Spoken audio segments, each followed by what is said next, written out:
Baik, saya buka dulu ya. Assalamualaikum warahmatullahi wabarakatuh. Apakah suara saya sudah terdengar? Sudah, Bu. Sudah ya, oke. Jadi di sini kita langsung aja ya untuk sosialisasi kerja praktik semester genap 2025-2026, tapi pelaksanaannya itu akan di libur semester genap dan KRS-nya nanti akan diambil di semester ganjil 2026-2027. Jadi di sini tim KP sendiri itu ada saya, kemudian ada Ibu Ade dan ada Ibu Vina. Jadi silakan nanti bisa salah satu dari kami jika ada yang ingin tanyakan. Apakah misal mengenai timeline-nya atau mengenai syaratnya. Nah, untuk timeline-nya sendiri karena kerja praktik ini akan memakan waktu minimal 1 bulan hari kerja 1 bulan. Jadi pelaksananya dilaksanakan saat libur semester minimal 1 bulan. Nah, tetapi karena untuk kalendernya saya belum tahu pasti nanti masuk tanggal berapa di libur semesternya di tahun ajaran barunya. Jadi kemungkinan pelaksanaannya 1 Juni sampai 15 Agustus. Pokoknya setelah UAS selesai itu bisa langsung melaksanakan KP. Selesai sampai sebelum masuk perkuliahan. Karena kalau lewat dari perkuliahan atau lewat dari libur semester atau sudah masuk ke perkuliahan, nanti tim KP atau prodi tidak akan memberikan surat dispensasi. Jadi ketika lewat dari libur semester atau sudah nabrak di perkuliahan, nanti merupakan tanggung jawab masing-masing itu. Jadi nanti perlu diperhatikan untuk pendaftarannya itu mulai sebenarnya kemarin ya, tapi sampai 10 Juli, kemudian pelaksananya 1 Juni sampai 15 Agustus, pengumpulan laporannya itu maksimal 31 Oktober. Itu.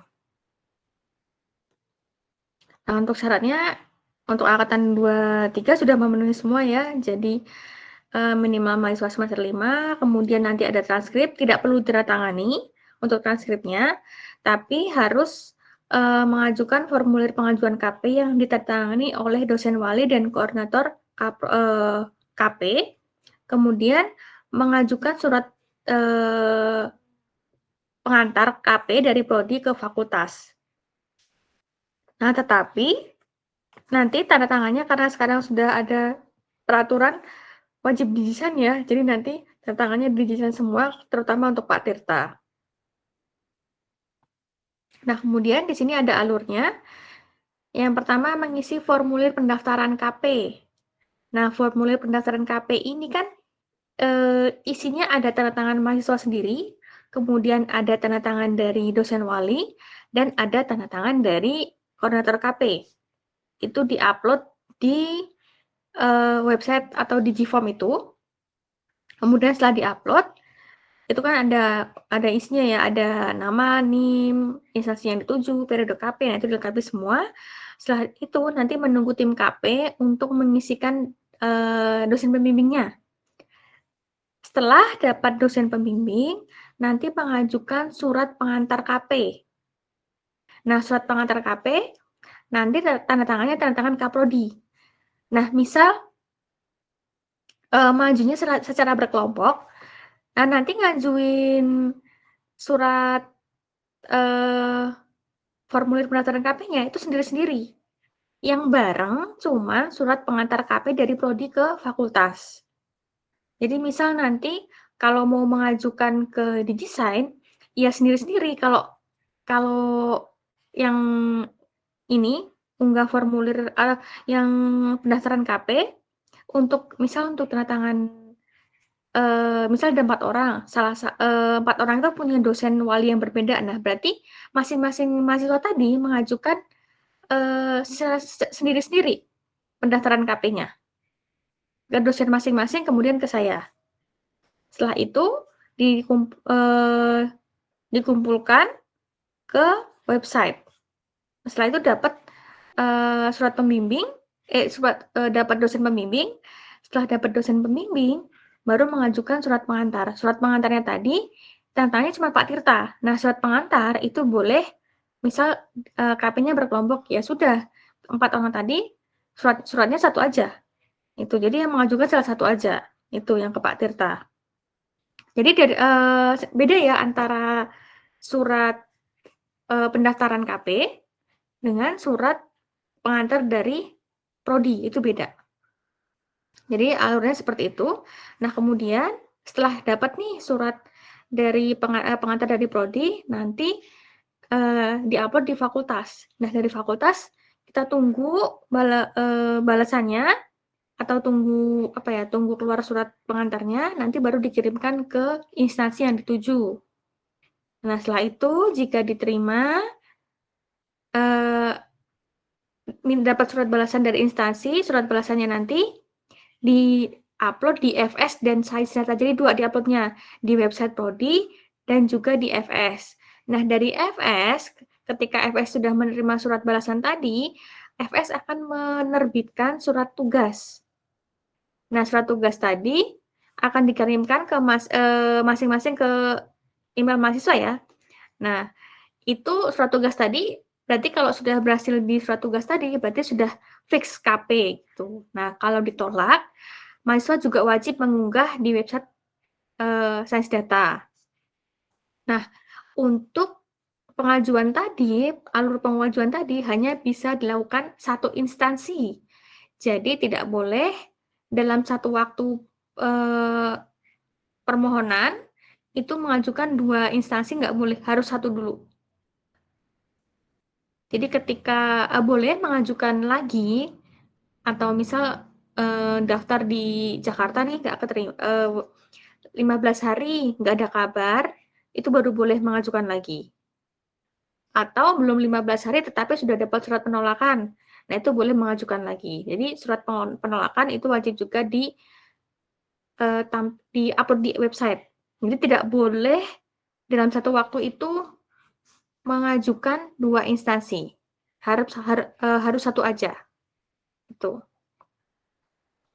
Karena apa? Karena nanti kalau misalnya buat cadangan Bu, buat cadangan. Nah, tapi kan ini bukan, itu kalian mau daftar kerja praktek loh, bukan buat main-main gitu. Jadi kan kalau ibaratnya kayak orang lamar kerja.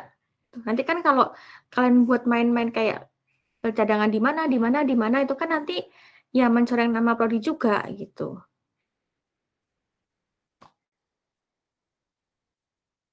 Nah, alurnya seperti itu. Jadi ini ya perbedaannya di desain ini. Jadi nanti silahkan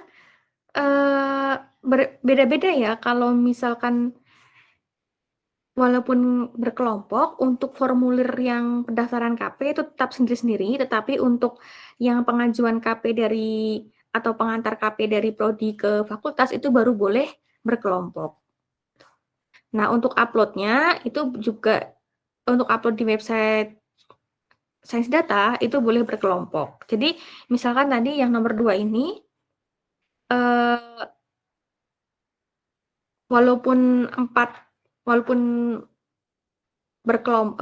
orang tetapi pengajuan di desainnya berbeda, nanti di-upload di transkrip di Gform-nya itu tetap 4. Yang beda cuma di yang nomor 5 ini. Oke, untuk KP ada yang tanyakan?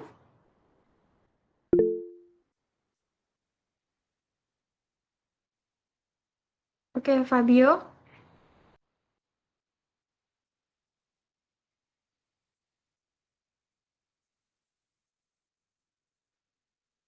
Hmm.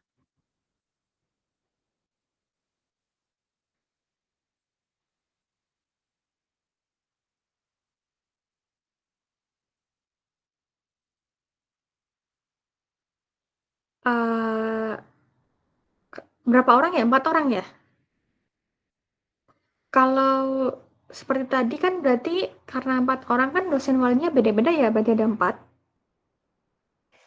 Dan itu kan sebenarnya di desain itu kan hierarki ya. Jadi kalau dosen sebelumnya itu belum tanda tangan, dosen lain belum bisa validasi. Jadi prosesnya akan lebih lama. Kalau Bisa kalau dari sisi mahasiswa bisa cancel nggak sih? Karena saya nggak bisa lihat.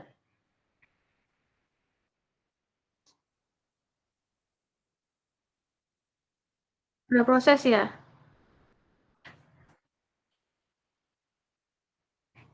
Oh, cuman kan sebenarnya nggak masalah sih, cuman yang saya takutkan adalah karena 4 orang itu dosennya kan beruntun, jadi akan lama prosesnya. Cuman ditunggu aja dulu sampai akhir minggu ini, kalaupun nanti nggak apa nggak belum ditandatangani, jadi ya baru aja gitu. Cuman ditunggu aja dulu sampai mungkin Jumat ya. Ya, ya.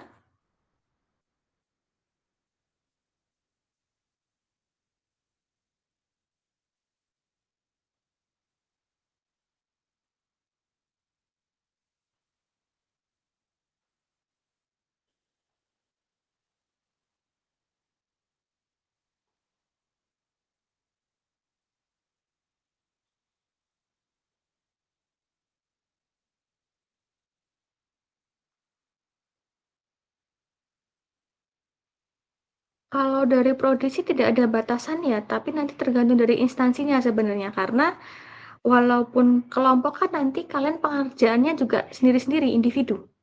Jadi nggak berkelompok, maksudnya nggak satu topik terus dibagi berempat kan nggak, tetapi memang pengajuannya aja yang berkelompok. Jadi nanti tergantung dari instansinya apakah dibatasi atau enggak. Kalau dari prodi sih nggak ada batasan sih. Yang jelas pengerjaannya itu individu. Ya. Eh, boleh asal lolos di sananya karena untuk semester kemarin sepertinya yang di BRIN itu lumayan banyak ya. Jadi ada yang pengajuannya sendiri-sendiri nggak berkelompok. Jadi ternyata banyak gitu.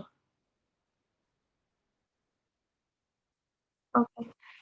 Oke, tetapi perlu diingat untuk di BRIN itu nanti diterima ketika kalian mau topik yang diberikan saat di KP nanti dijadikan TA kalau di BRIN. Oke. Dan untuk ke saya itu cukup di KP aja ya, nanti kalau mau yang magang berdampak atau MBKM itu nanti ke Bu Ira, untuk magang ke Bu Ira. Kalau di saya tetap, kalau di kami bertiga itu khusus di KP aja. Dan untuk laporan itu wajib ya, karena semester kemarin itu banyak sekali, tahun lalu itu banyak sekali yang eh, laporan itu mendadak, jadi ada beberapa dosen yang keberatan karena penulisan laporan, kemudian bimbingan laporan KP itu sangat mendadak. Jadi beberapa dosen keberatan untuk memberikan bimbingan gitu. Jadi perlu diperhatikan. Jadi ada beberapa yang nggak lulus KP setahun lalu. Gitu.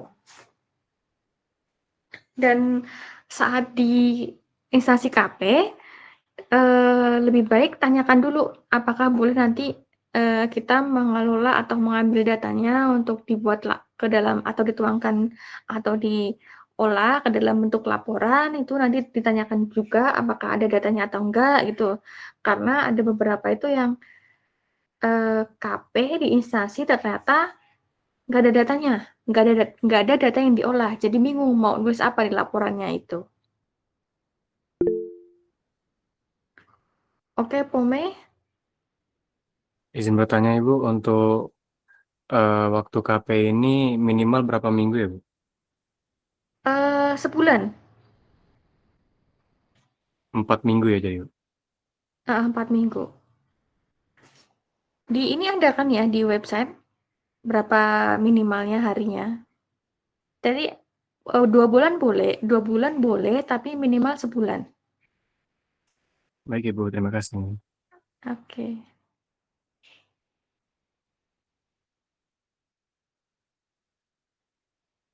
Oke, yang lain ada yang ditanyakan lagi? Eh, misal nanti ada perubahan dalam satu instansi, tetapi tetap ada perubahan tanggal, nanti tetap dikonfirmasi ya. Jadi misal tetap diterima di instansi A, tetapi tanggalnya berubah Bu, karena dari pihak pembimbing sananya menyarankan tanggal sekian sampai tanggal sekian. Itu boleh, tetapi dilaporkan kembali ke prodi, karena nanti kan berpengaruh di surat tugasnya. Gitu. Jadi kalau bisa perubahan itu dilaporkan sebelum kalian mengupload surat balasan di fakultas. Jadi surat tugasnya tidak terlalu berbeda gitu. Oke, ada lagi? Izin bertanya, Ibu. Ya. Kalau untuk yang MBKM atau magang berdampak itu nanti sosialisasinya kapan ya, Bu? Oh, itu ke Bu Ira. Jadi kalau saya cuma di KP aja, nanti ke Bu Ira itu nanti karena akan berhubungan di konversi kurikulum, jadi langsung ke Bu Ira. Jadi langsung temui Ibu Ira aja ya, Bu? Iya, Terima kasih, Bu. iya. Ada lagi?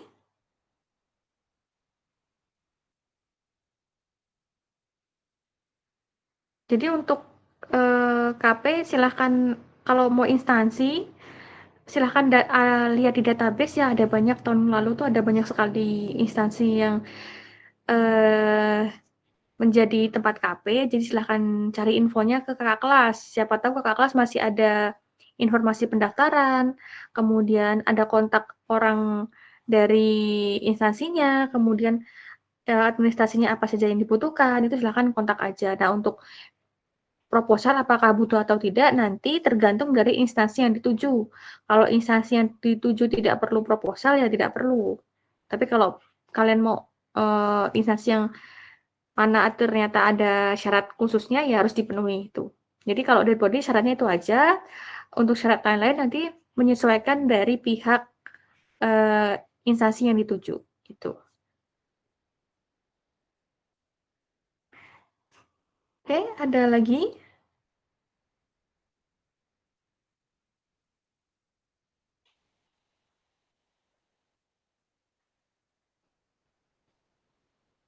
Cukup? Tidak ada yang tanyakan lagi?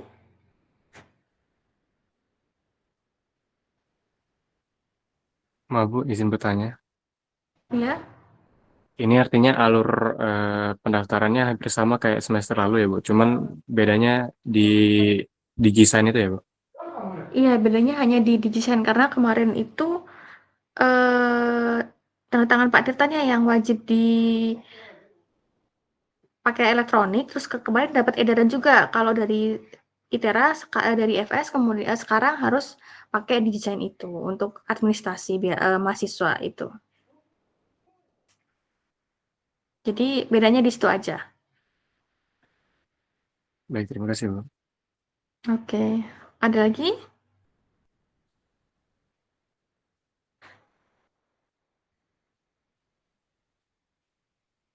Oke, cukup ya. Uh, untuk pertemuan untuk sosialisasi di kerja praktik ini cukup sampai di sini ya. Nanti jika ada yang ditanyakan silahkan bisa menghubungi karena ada 3 dosen ya yang di KP ini, tim KP ini, dan nanti bisa juga di website Prodi juga ada untuk G-Form-nya. Jadi silahkan nanti atau jika nanti ada masalah nanti silahkan dihubungi. Oke, terima kasih atas kehadirannya. Saya cukupkan sekian. Wassalamualaikum warahmatullahi wabarakatuh. Waalaikumsalam warahmatullahi wabarakatuh. Terima kasih Bu. Bu. Ya, saya tutup ya.